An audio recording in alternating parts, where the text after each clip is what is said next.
Welcome to Confirmation Bias, presented by the League Ambassadors. I'm Ambassador Kenny Ken, and a cathedral burns in Paris, and the U.S. is consumed with sadness. A white nationalist burns down not one, not two, but 3 historically black churches, and no one bats an eye. That's my confirmation bias. How do I follow that up? Joyfully. I'm Junior Blue, and on Saturday, Kyle Lowry needed to decompress in the middle of the second quarter so he could at least score 1 basket, and that's my confirmation bias. Damn.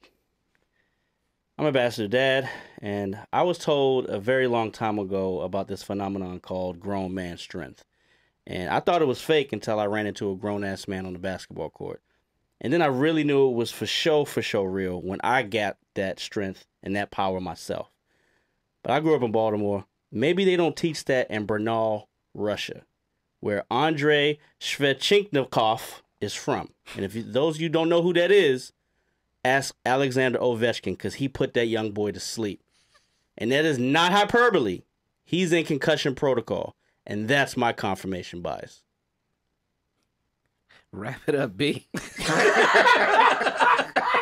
Says this motherfucker. Of all people. Well, I am Omar, no middle name Henderson, a.k.a. Red O. And the only thing I learned from episode 1 of Game of Thrones is that we do not have to earn our queen. And that's my confirmation bias. I'm Ambassador Chef Curry, and Patrick Beverly is the Omar Henderson of the NBA. not only is that a goddamn compliment, right. but that's my confirmation bias.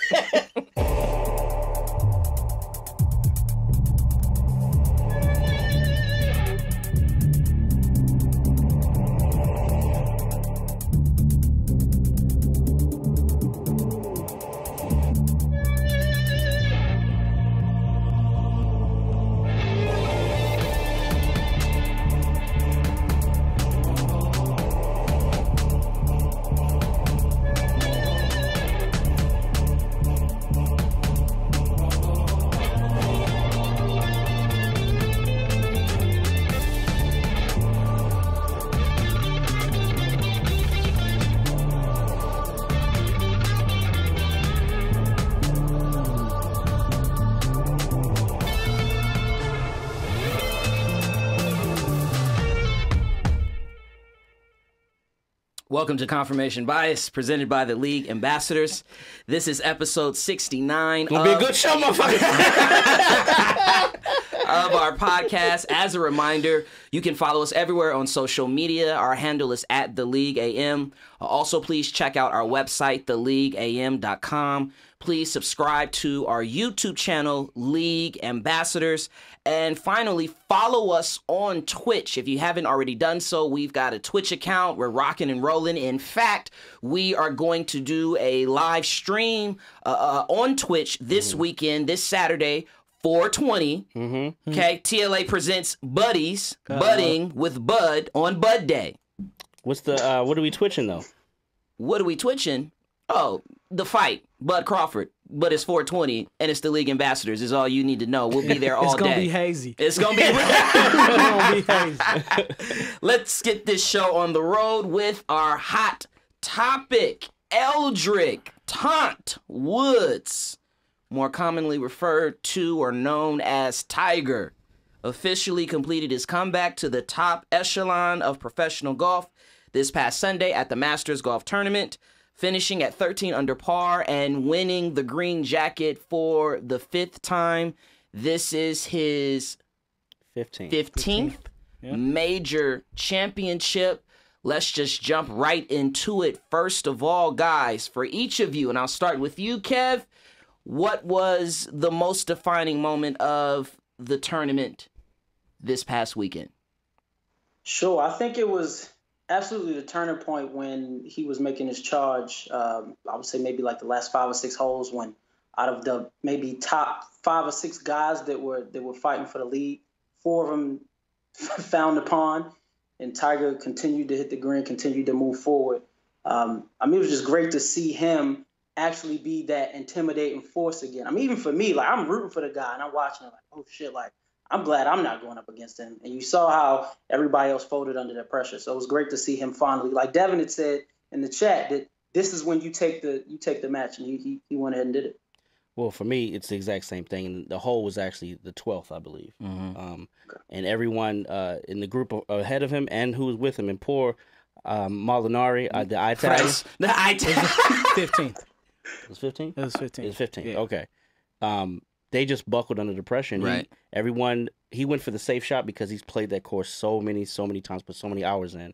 And he went the safe route, and that's what put him on top. What's the name of the guy who was leading to start the day? Molinari. Yeah, that implosion was insane. I mean, it's the same thing. Molinari had 2 bogeys the whole tournament. Right. And then he I turned think he around. had a streak of like 48 or 49. It was 50 in a row of without a pars. bogey. Or without a bogey, yeah. And then the turnaround on that hole, they're both -12, tied for the lead. He goes, hits a pine cone, the ball goes in the water. And it was a freaking pine cone. And literally he double bogeys that hole. Tiger birdies it. He goes from being tied to being up 3 strokes on Molinari and then 1 stroke up on everybody else. And I was making a joke that, you know, these young cats who playing with him now, who don't really know what that Tiger effect is, wasn't calling him Tiger, they was calling him Eldrick. You know, until they start feeling that effect, because the effect is real, right? And that's their first time seeing it. People who haven't seen it in a decade, right? Yeah, I mean, the crowd was captivating and the pressure was building, and Tiger was definitely composed. It's funny, I had actually said to Mike, because we watched the first round together, and for me, I think specifically for Tiger, I think that was the most defining moment of the tournament, was the fact that coming out of the first day, he wasn't way behind in the pack. He was 2 under par. He was 10th, I think. Yeah, he was right within striking distance, and he just got better throughout the weekend. I think, as he's been on this comeback, this most recent comeback, the biggest thing has been that he'll have that one bad round that takes him so far out, and then he's either hustling to come back, or he had a good start and then he has the bad round and it puts him out of contention. Right, exactly. But he had a good start and he continued to improve. Yeah, I mean, it was interesting. Leads to the next question. Will he win another major this year, Redo? If I'm not mistaken, the next 2 are 2 that he's won already. Pebble Beach and Bethpage. He's won all of them. At places several times. At places he won. Pebble Beach, he won by 15 strokes in 2000, and then Bethpage U.S. Open 2003, I believe. The only thing you could ever say about Tiger is if he's playing at the top of his game, no one can beat him. Simple as that. So I say he will win another one. I think is very much in play. I mean, the odds are already out for next year's Masters, and he's leading the pack. Right. And to be honest, before this win, the last 3 majors, he was close going into the last day. He was even second, I believe. He finished second in the PGA last year, so he's definitely been picking up his game for sure. I want to say yes. Also, I mean, last year he started coming on. He won the unofficial fifth the tour championship. major, the tour championship, and then he turns around and plays well here. Like I was telling Dev, if he can stay in the fairway, the rest of his game has already come around. It's when he hits the ball far left, far right, and he's behind a tree, and then he has to just chip out. That's when he has problems. What's interesting is that in this tournament, he actually, he won this tournament the way that he used to win them back in the 90s when he was dominant, which was that he was long with the driver. He's obviously not killing the competition in driving distance the way that he did in the 90s, but he was long with the driver, and then his short game was really good. His short was at 1 point. His putting actually was, if he putted better in the tournament, and if he did better on par 5s Thursday through Saturday, he would have dominated this tournament. What's crazy is this was the first time he's ever won a tournament after trailing after 54 holes. Yeah. That's Kev? crazy. Yeah, I mean, I don't see why not. I think the important fact is that he's at the healthiest that we've seen him at in a while. And probably more important, he's got that confidence, that killer instinct. Like you said, Kenyon, he had that look in his eyes. Man. Like that Kobe look, that Jordan look that we've seen where it was almost like there's no way he's going to lose this. He was very calculated. I will say this, though. If he's doing it differently. The Tiger magic that used to be, he would have made that eagle. You know what I mean? Like when he's charging, he had an eagle opportunity. That old Tiger Magic, it would have found a way to go in. Like he's just, you can tell. Okay, so even if I'm healthy, I'm just so skilled that I'm going to beat you anyway. Yeah, but the putting wasn't the putting definitely wasn't there. It felt like Sunday, and I think I mentioned it in the chat. He was waiting for them to make a mistake, and he was just determined that he wasn't going to make the mistake, and that's what happened. I did get a little nervous that he played 18 safe. To like, okay, I just need a bogey to win, and then when he almost parred it and it fell off the, I'm like, like. What if he double bogeyed and has to go into a playoff? I think that's happened to somebody before. Either Arnold Palmer. I think it was either Palmer or Palmer. Yeah, it's happened before. Is he going to catch Jack now? Does this change, since he's been back and we've had these questions, when he's gotten close and now that he's actually broken through in the way that he won, now we're back into the Jack Nicklaus conversation of 18 majors. Will he catch Jack? Redo? How many does he have now? 14? 15. Jack's got 18. That he looks like it's inevitable now. If he wins another one of one this year, then I think it's inevitable. Dad, for context, Phil Mickelson is 49, and he's still playing well. Tiger's only 43. And Phil only has 4. Right.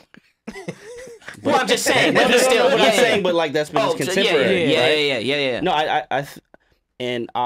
on this show, when we talked about golf, I think it was our first season, I said he was dead and stinking because he hasn't been able to recuperate from Thanksgiving 2009. And I think he finally has. So I think it's not out of the question that he can do it. I feel like he might get another one this year. If he gets 1 or 2 in the next 2 years, it's a wrap. Now the question is, will he surpass him or will he just catch him?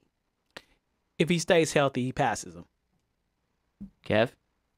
I agree with what Omar said. I think if he does another one this year, then that momentum is just going to ride him out. But I'm going to stay where I don't even think he needs to. Like, I would love to see it. I think we would all love to see it. Great point. But if we're going to be honest, the people who are controlling the narrative moving forward didn't see Jack play. So at the end of the day, Tiger is going to go down as the greatest golfer ever, but it'd be great if he had the numbers to actually back it up. Just because he calls himself a Cablinasian, he is not a Cablinasian. He ain't Caucasian, and Jack is. So the narrative will always be, unless he passes that man, he would not be considered the greatest golfer ever. So that's dead on arrival. Correct me if I'm wrong, but Tiger has the most wins, right? Yes. And the most second place finishes? Yes. Or Yes, he does. okay. Yeah, I get it. I'm with you. And Jack didn't get caught with 30 porn stars. You mean 30 waitresses? 30 waitresses and 1 porn star? Splash. Facts. Question. The man who currently sits in the Oval Office as president is said that he is going to award Tiger Woods with the Medal of Freedom award. How big of a sports moment is this really? Because, of course, the internets was blowing up when it happened. We'll get into a little bit later, or it's actually the next question, but the ratings, considering the start time and everything, were high. I mean, it's Tiger. The Tiger effect was very real. Yep. But how big of a sports moment is this really, Junior Blue? I don't know. I mean, I was actually out showing property, watching it on my phone in a parking lot. That's how you pub it right there. Less is more realty. I finished showing property and I was sitting in a parking lot watching it. Right? Pub it 3 times. I will. Wait. Just give me a minute. It's a story going. Watch that. Wait. So it's a huge moment. But we haven't ever seen anything like this before. I mean, where someone in a solo sport dominated for so long, and then it took 11 years off from winning 14 between the Masters. Right? 14 between the Masters, where he comes back and wins it. I mean, is that like Jordan taking 14 years off and coming back and winning? Because we've never seen anything like that. Jordan come back and winning a one-on-one contest, but not a team sport. Exactly. That's what I'm saying. So for a sport, it has to be one of the biggest because it's a comeback, not just like I used to be good and now I'm winning again. It's the time in between. Right. Like this isn't This isn't McEnroe or Sampras winning or Agassi winning after not winning for 4 or 5 years. Good point. This is this a time, decade, yeah, right? this is a decade plus. I'll echo what Big Red O said. There's a whole half a generation that hasn't seen Tiger win. They've only heard of the stories and how he was on the court. Kevin or wants on you the to give course. him his credit. It was Kevin. It wasn't Redo that said that. It's fine. He'll make up for it. You're so sweet. One of you motherfuckers. 15 years. So yeah, I think it's huge in that aspect, and you can take a look at how he walked off the course and embraced his son, who never had seen him win, his daughter, who'd never seen him win, and like how he felt about that. Yeah. So it's like, yeah, Daddy used to be nice. Like, man, fuck you, Daddy. You got a bad back. He literally said they think of me as a YouTube golfer. I got something to say about that later, but the moment is as big as it should be. It's huge because of who he was at the top of his peak and with the epic fall. We all love comeback stories. That's just human nature, for how high he was to how far he fell. Unless it's Kaepernick. And Kaepernick was never that high. Oh no. Not even close. No, just, keep going. So I know what you mean. Donald Trump, if it was any other president giving him the same award, most people would applaud it. It's because that who he is. But this is a president who also loves golf, and you take away him, and that would be an appropriate response to this story. Interesting. I just, I agree that it is a big sports moment, and I think it has everything to do with the climate and the world that we're in today, our culture, where we're so quick to shit on people and to put people in the grave. And, you said dead and stinking. And so to have Lazarus, as it were, to come back to life, and really, and what it should say is that you can never underestimate greatness, because at the end of the day, Well, my dude, he was mummified. Like, it's not like we was quick on it. Like, yeah, but and the point I'm trying to make is that you cannot underestimate greatness. Like that's what he's done. It's not something. You seen a commercial where there's someone showing him all the hate, and he's just sitting there looking at it, and then when he finishes, he just looks at him. And just it's different. There are probably 99 other golfers that would go through the same thing that he's gone through that would not be able to make it back, but because he is that great, and I think that's why it's a big moment, Kev. Yeah, and even the way it resonates with the people, because Tony Kornheiser has said this earlier in the week, that this is different than a Tom Brady winning the Super Bowl or LeBron, coming back down 3-1 to win, because they are regional guys that either their fan bases or a certain part of the country is rooting for them. Every single person in the country was rooting for Tiger to win, unless you a fucking hater. But everybody wanted him to win, and I think that he's almost like golf is a different sport when he's not playing. Like everything involving black people or not, it's just completely different when he's out there. And I feel like I had to go there, but let's be honest. If Tiger wasn't in the hunt and he wasn't making that push, Les, you would have never pulled your phone out that day to watch the match. Absolutely not. Case in point. So staying with that then, and I'll make it personal for you guys as fans, has this renewed your interest in the game of golf? Yes or no, Kev? Absolutely. If he's in the hunt Saturday and Sunday of any event, I'm watching it. If he's not, I'm doing something else. I'm showing houses with Les. Kevin's 50% of the way there. Yeah. He said Saturday and Sunday. Riddle? you can come to me last, so I ain't got a yes or no answer. All right. Devin? Personally, for me, yes. I think more so. Is it Thursday through Sunday, or is it still just Saturday, Sunday he's got to be in contention? If past Thursday, if he makes the cut and he's within 10, then yeah. I'll check in. Did you say within 10? Yeah. No, not 10 strokes. If he's 10. I don't care how bad the motherfucker is. He come back from 10 strokes. But I think if you take a look at the influence that we thought that he would have more so on an ethnic scale, like bringing more minorities to golf, I think what he had more of an effect of was bringing more athletes to golf. Yeah. Because you now look at you don't think of a golfer, but Tiger's 6'1". Legit. And he's built like a free safety. And then you can bring, with Dustin Johnson 6'4", like he would probably have played baseball, but hearing the Tiger stories, he grew up, so he, wanted to emulate that. What did you and the Ice Sweat say, Les? Watch this right here. Okay. Watch this. My real estate office sits right on top of the Virginia Country Club in Long Beach. And I can look out my window and see people play every day. And they normally have about, while I'm there, maybe 5 groups that come out and play. On Monday, it was back to back to back to back. The whole day. Fathers had their kids out there playing. It was crazy. So, I mean, that's just, it's renewed for everybody. And maybe not Omar. I don't think it's going to last. I think it's because Tiger was gone for so long. Should have known this was... No, but listen, I don't think golf has an interest in reaching out to anybody but the people who they reach out to, because they don't reach out to urban areas, places of that don't look like them. Because if you look at it, the thing that hurt me to my core when I was watching Tiger win was he hugged his kids. That was beautiful. He hugged his mother, who was Asian. That was beautiful. Everyone else next to him, there was not one more person of color in the frame. Right. There was not one person.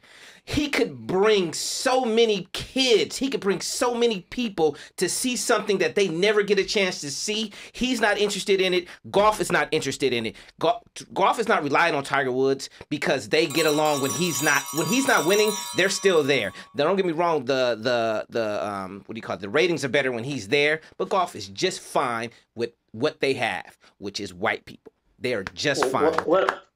What I'll say is, if Trump is going to give him this medal of freedom, he should definitely keep Ivanka safe somewhere, because Tiger has a type. All I'm gonna say Tiger has a type. Tiger does have a type. Jared Kushner sounded like my boy from Aladdin. All right, let's quickly get out of that. Let's move on to Black versus Blue, and we're gonna talk about the NBA playoffs. This is the NBA playoff edition of Black versus Blue. So, you motherfuckers, man! I swear, y'all make it so hard.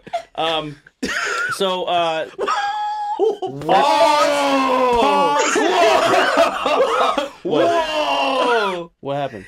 What did you say? Plug, Mike. We gotta pull the plug. Yeah, no, I don't even want to hear what you said. Yeah. Keep going. Go. I don't know what's going on right now, but we just gonna keep going. My dude, just say pause. Pause. Thank you. All right. My bad. Question number 1 for Hope versus Hype. Probably just ruined this whole segment. Should Houston be feared for their defense? Only if it makes you. We have another pause moment. I'm just glad he said we shouldn't fear the D.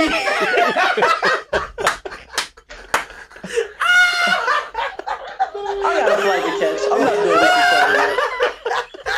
I'm not. All right, let's. Hey, Yes, yes, they should. I'm gonna say yes. They should. I'm gonna say that's hope that they should be feared for their defense, because the last 20 games of the season, the opponent's points per game went down from 111 to 102. They have all of their players back. They're healthy. The narrative, James Harden gets all the attention as the focal point player, but the other pieces around him, they all can defend. So, yes, and I think that first game in Utah was not an aberration. Mm-hmm. I think that they're going to step up to the challenge defensively. Okay, does anyone take Kenyon seriously with that? That's a no? I take them serious because they have played good defense. I think the fact that Utah is not an explosive team is really helping them out, will help them out in this series. But let's see when they play a more high-powered offense. Thank you. So it's hype. Yes. I believe this is what Houston is going to be the same thing as it always is. They look good until they don't. Simple as that. And it's going to be the same thing this year. Yes, it's hype for me. Do it against Golden State, then we'll take it serious. Let's just understand that Mike D'Antoni is the coach, so it's definitely hype. DJ Augustine, the difference maker in the Orlando-Toronto series. Difference maker game 1. And listen, I would argue that it was more because of what Kyle Lowry didn't do, to your point, than what DJ Augustine did. Because if I score 0 points, hell, if you get 8 points, that's a difference. I made a difference. Yeah.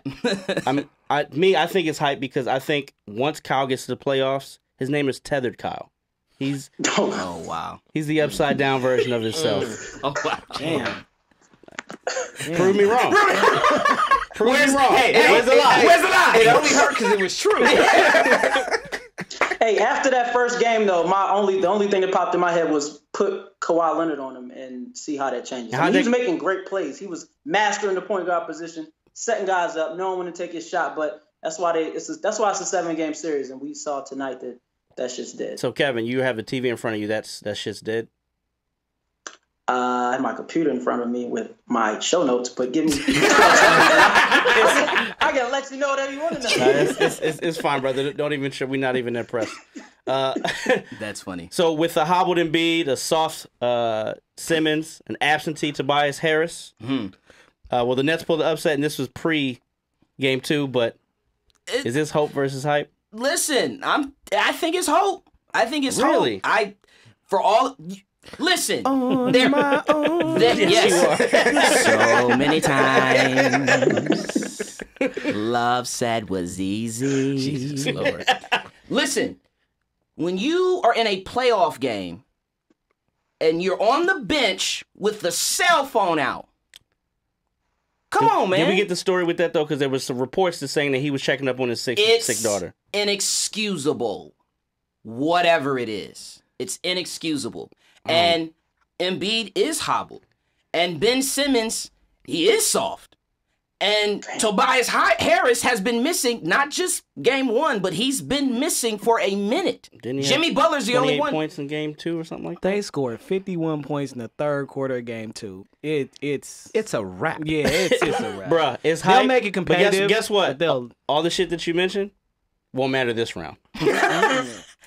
Listen, we'll see. It'll matter next round. Oh, wait, hold on. So you're telling me you really think knob knees? You rolling with knob knees? No, I will never trust a man that plays basketball whose knees knock together. Let's be clear about that. But they've got. You said that about Julius Randle though, didn't you? No, he don't have knob knees. Andrew Bynum and D'Angelo Russell. Okay, and Andrew Bynum is somewhere playing bowling in Westchester.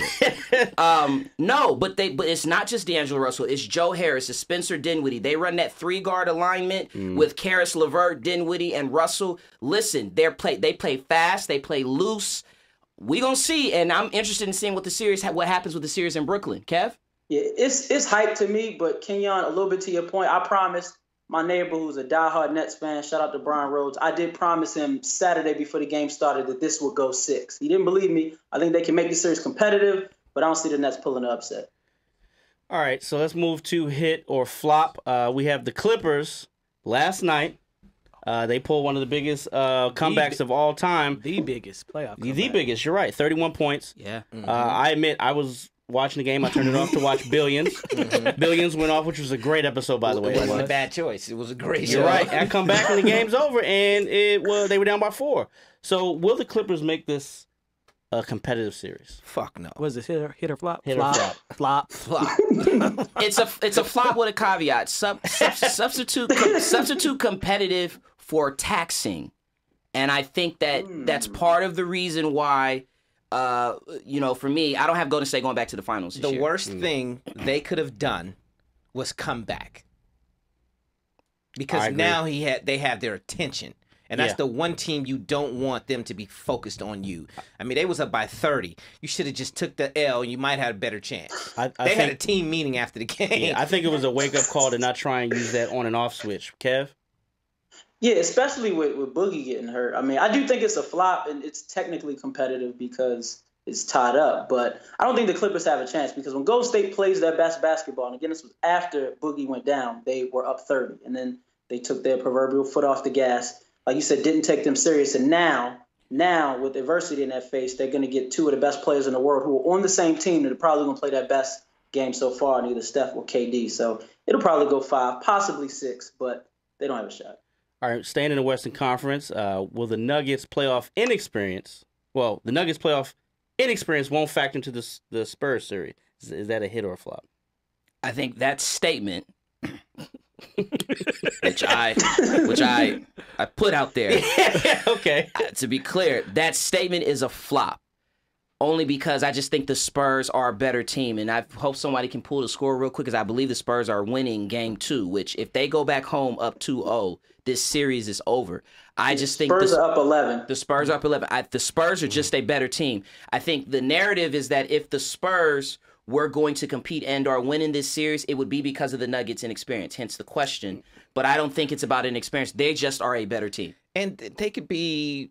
I don't think they're that much of a better team, but I actually think because playoff inexperience matters. It does. It always has. So it matters in this point too, because also when it goes to coaching, Yep. you know, like Pop. so it does matter. It may not as matter as some other times, but it does matter. It does. Yeah, the way the question is phrased, it's a hit.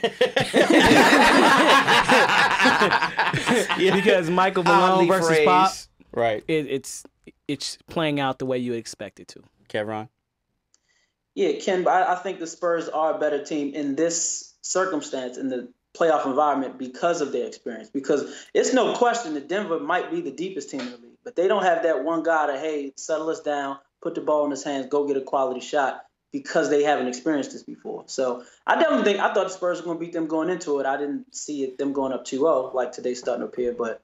Kev, I don't think, What? but I don't. Yeah, I don't think the Nuggets have that guy. Period. Yeah, I was and just they've about to never ask that never question. needed to have that guy during the season because in the regular season the doesn't games are much. fucking matter. It doesn't matter. But come playoff time, they don't. And for better or worse, It's a different sport. the Spurs at least have 2 guys that could make a pass at it. I won't give them closer credit, but DeMar DeRozan can make a pass at it. LaMarcus Aldridge can make a pass at it.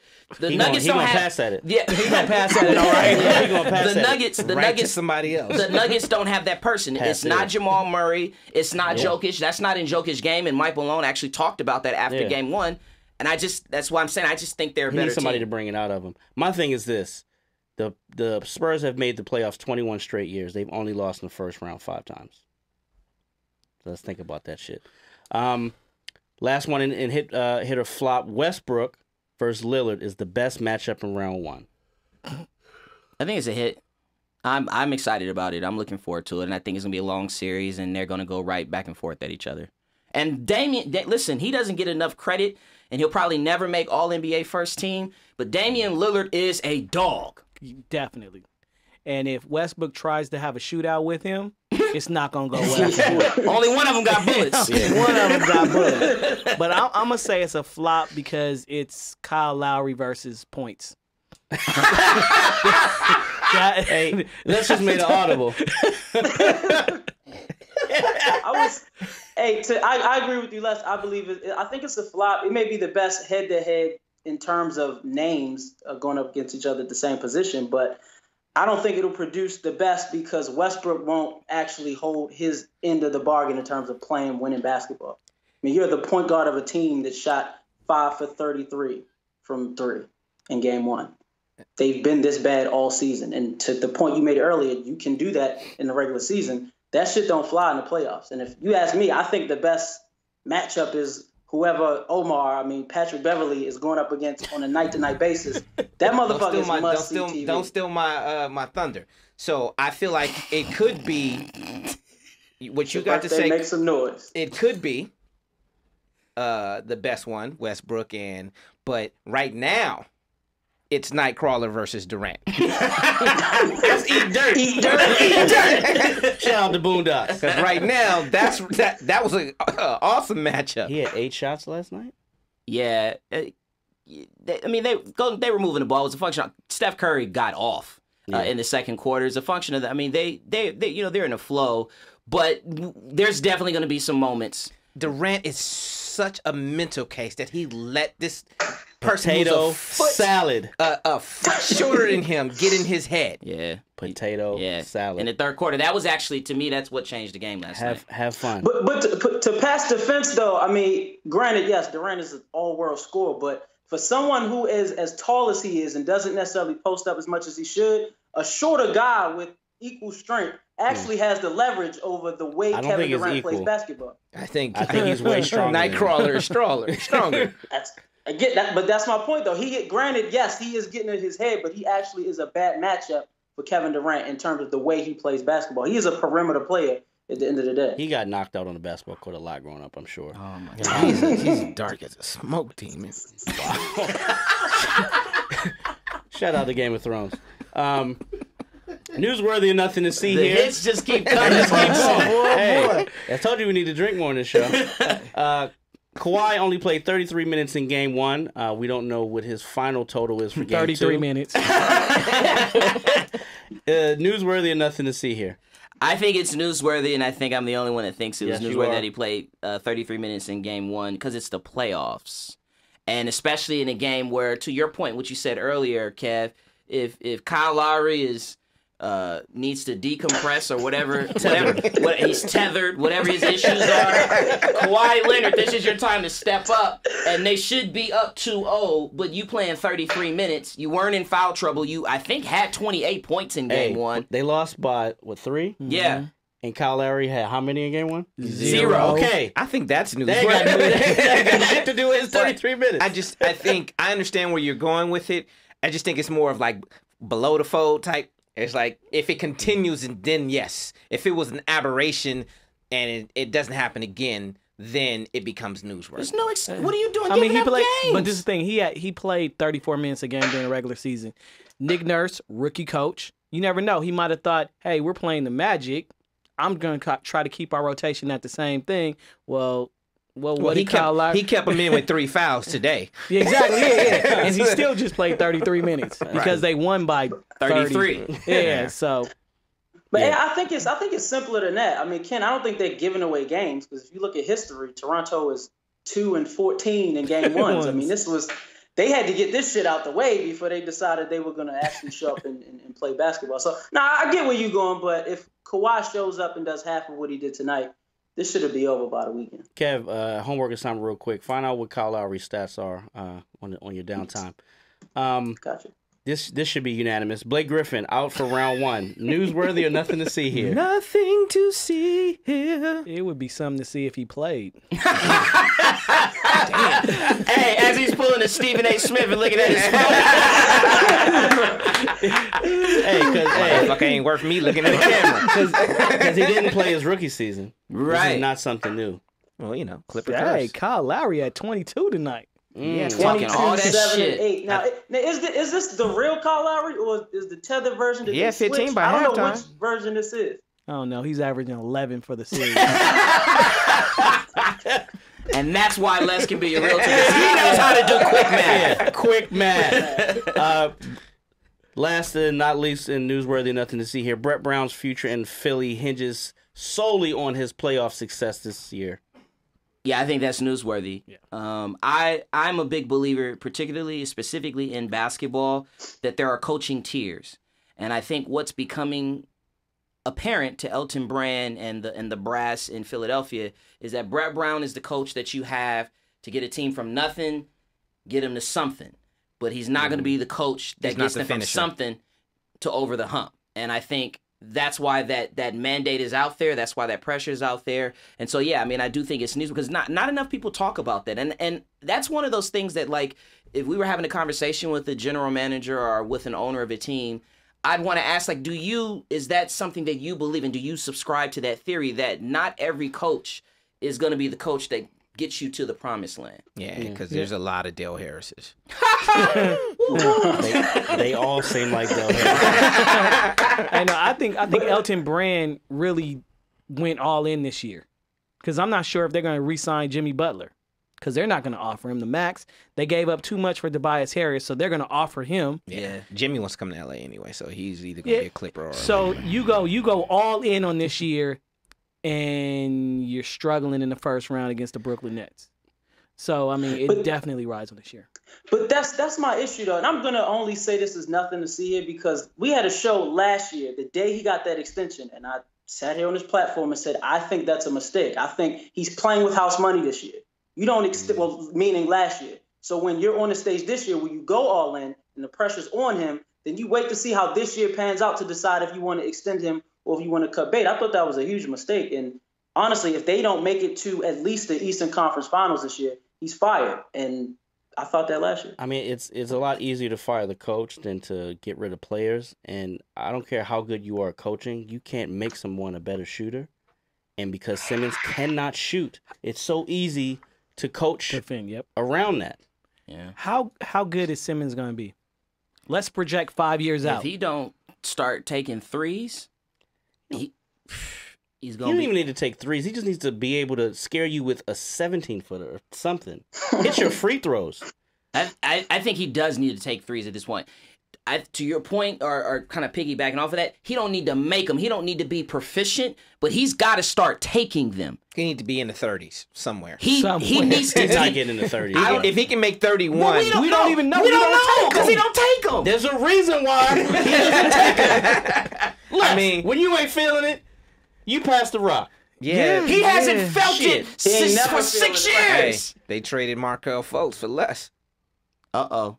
I mean, he was worse. But He had the if yips. Brandon, what's his name? The GM. Elton Brand. Elton Brand.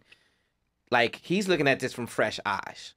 Like, it's not hard to get rid of players. Like Les always says, it's the easiest thing in the world to break a team down.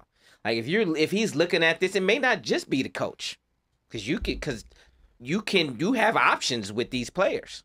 Yeah. So it may just be because what's his name keeps being injured. Every year Embiid is Embiid. great. Yep.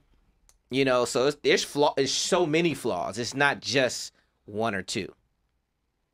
All right. Uh-oh.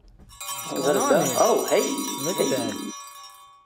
All right, wonderful people. Well, we are moving on to our Is You With It or Nah debate segment. Still a better transition than the last one. Devin, you going to hate this playback. It's fine. It ain't your, Dev, it's never your fault, bro. It's never your fault. No, sometimes it is. It was his fault. All right, so look, y'all, last week, Mr. Dirk Nowitzki called it a career after 21 years in the association, and this man has done it all. He won MVP, won a ship, married himself a beautiful black woman, but our debate question tonight is, does Mr. Dirk Nowitzki go down as the best international NBA player ever? And our participants tonight is the belated birthday boy in the corner, Mr. Red O, with the habitual pause presser, my brother, Devin Michael, Ambassador Dad Johnson. You had to use so I have the whole thing. the coin. Omar, it's your birthday. Make some noise. Call it in the air. Heads or tails? I'm always tails. Wow. Well, it fails today because that is heads. Devin, what side of this debate are you taking? Dirk is not the greatest international player of all time. Wow. Okay. Omar. Devin's going to first? go You going first. Because I need to hear this shit. Will someone cue it up? Because I can't see the clock. Y'all ready? I got it. And let Devin know You when got it's it. time to roll. Here we go. Now, you want to play the music or what we doing? Throw this shit out. There we Yeah, throw this whole show up. All right, Dirk Nowitzki is an all-time great. That's no question. He changed the game for big men, possibly forever. When he came into the league, he was frowned upon being soft, like he was soft, hanging out around the perimeter. Now, all the big men in the league have to. He has been a great shepherd for international players to have success, as many have molded their games after him. He even has an iconic shot, almost like the Jumpman or the logo, where he has the step back, leg up, fall away jumper. To me, as Kevin alluded to in the intro, he has his most impressive feat is his taste in women. He is definitely down with the swirl, and we see you, Big Dirk. But none of that makes him the greatest international player, not to me. You can make an argument for several international players. The first that came to mind when this topic came up to me was Arvydas Sabonis. Although we've never seen him in his prime, there's a discussion about that. Steve Nash won more MVPs than him. He makes it a discussion. Manu Ginobili, with his titles and his international experience and his gold medal, makes it a discussion. Patrick Ewing is from Jamaica. He is not an American born. He's one of the 50 greatest players of all time. It's a discussion. But for me, that's not why he's not the greatest. The reason why is because the GOAT was born in Nigeria. And he goes by the name of Hakeem Abdul-Olajuwon, a.k.a. the Dream, who is arguably top 3 of all time in big men. He was a clear-cut number 2 in the Michael Jordan era. And he has one more title than Dirk, as well as a final MVP. He has more first-team All-NBA selections. They both have 12, but he has more. He averages more points over his career, more rebounds, more assists, more steals, more blocks.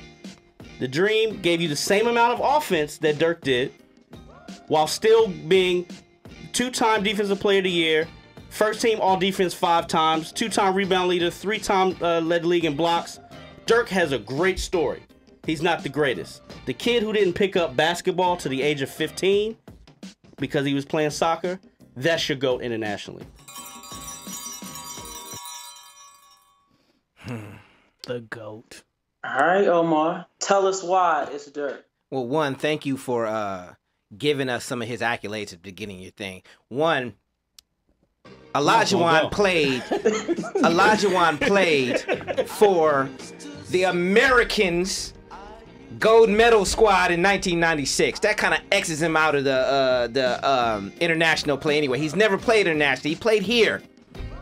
If we want to talk about international, let's talk about Dirk's international stats. 2002 FIBA World Championship, Eurobasket 2005 silver medal, 2006 FIBA World Championship, Eurobasket 2001, 2007 top scorer, golden, I don't know how to pronounce that, but he was the best German basketball player, third leading scorer in Eurobasket history.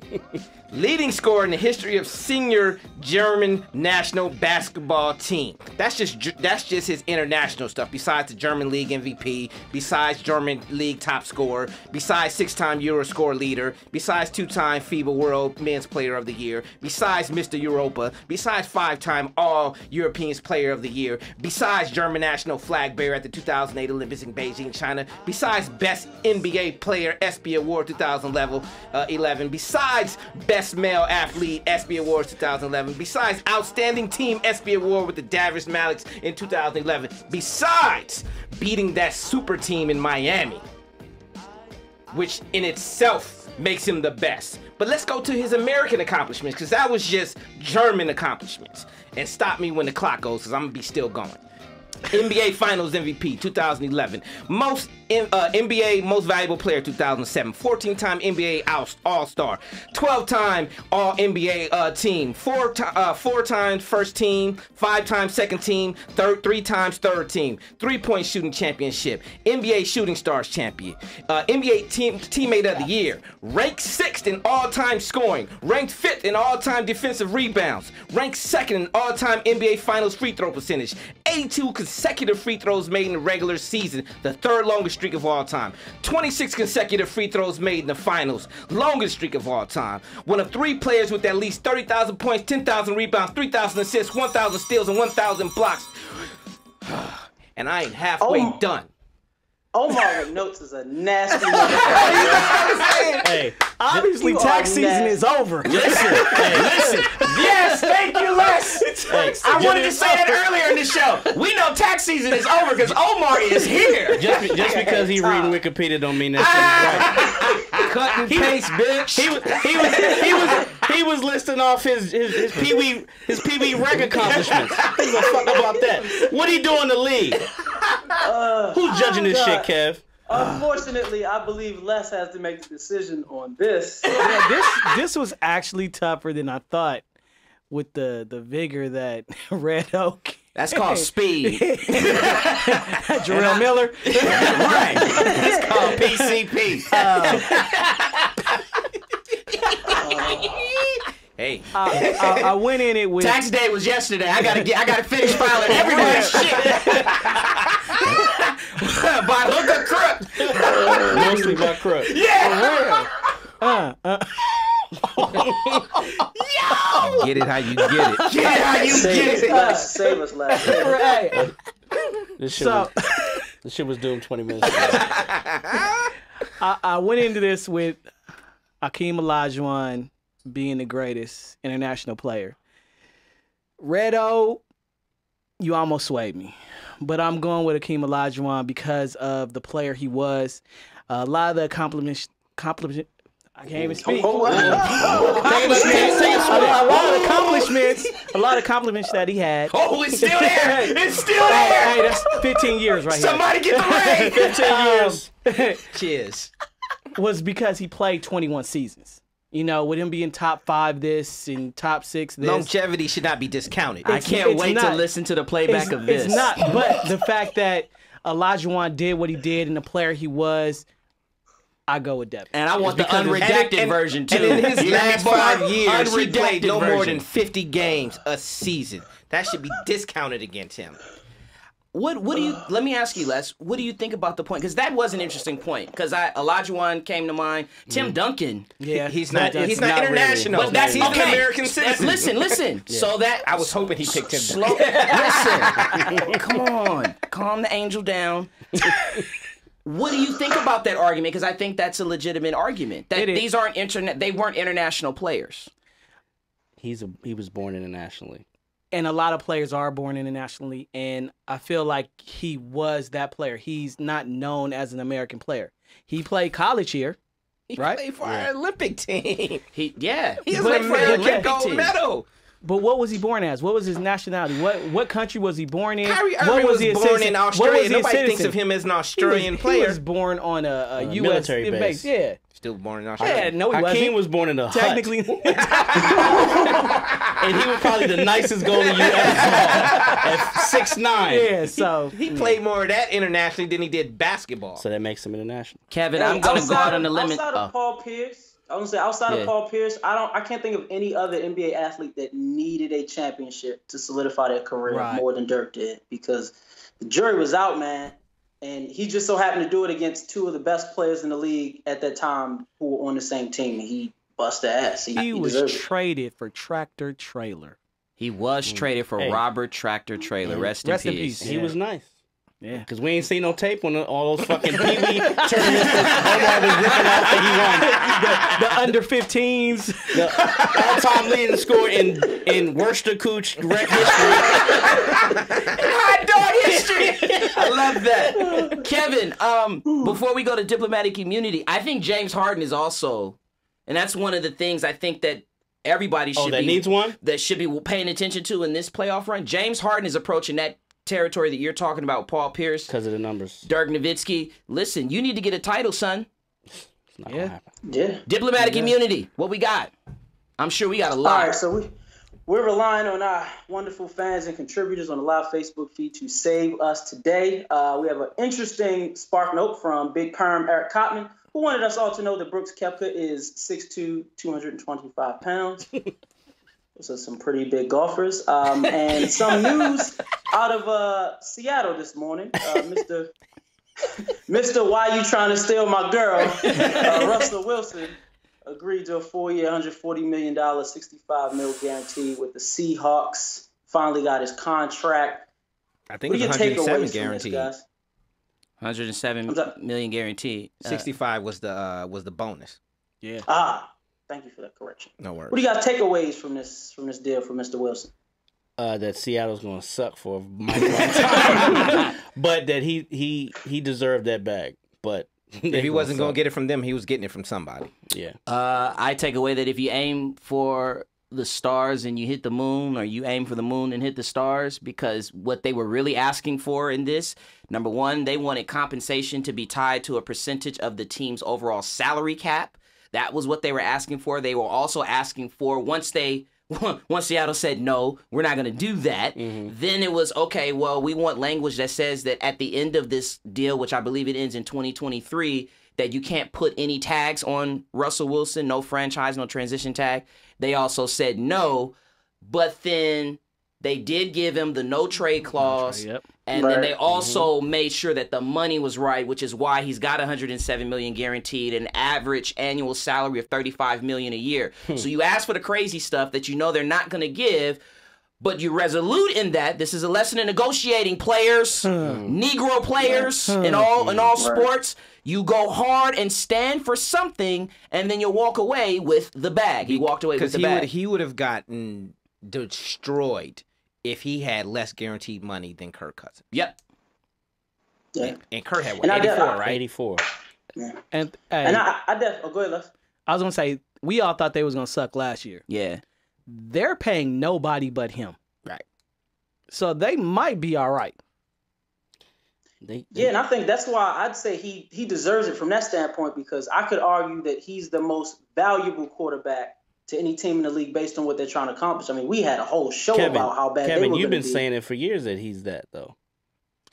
Yeah, as much as from a organizational standpoint, paying quarterbacks this kind of money, he's actually made that work. I mean, he makes literally nothing and turns it into something with that roster. Well, and I mean, where would they go without him? And that's the team which a lot of people probably don't realize is they ran more than any other team in the league. So you need a quarterback like him, and he fits. Last thing on Russ, though, me and Devin have talked about this for the recent few months or so about Russ. But has anybody noticed that how he code switches in his interviews compared to his post game interviews compared to when he talks around Sierra? Like his post game interviews, he sounds like Poindexter, and then he gets around her and he fucking sounds like Tone Loc. The difference is he's actually Poindexter. His code switch is to Tone Loc. Right. Not the other way around. Well, I don't know. I was watching the video earlier. It looked like he was acting, but I think it all comes down to BC and AC, and that's before cookie and after the cookie. Kevin, do we have anything else in diplomatic immunity? Because we've already pushed the lines. We getting close. Well, yes. Last but not least, we're all fight heads here. Terrence Crawford, Amir Khan this weekend. Guys, analysis, quick pick'ems. How y'all feeling?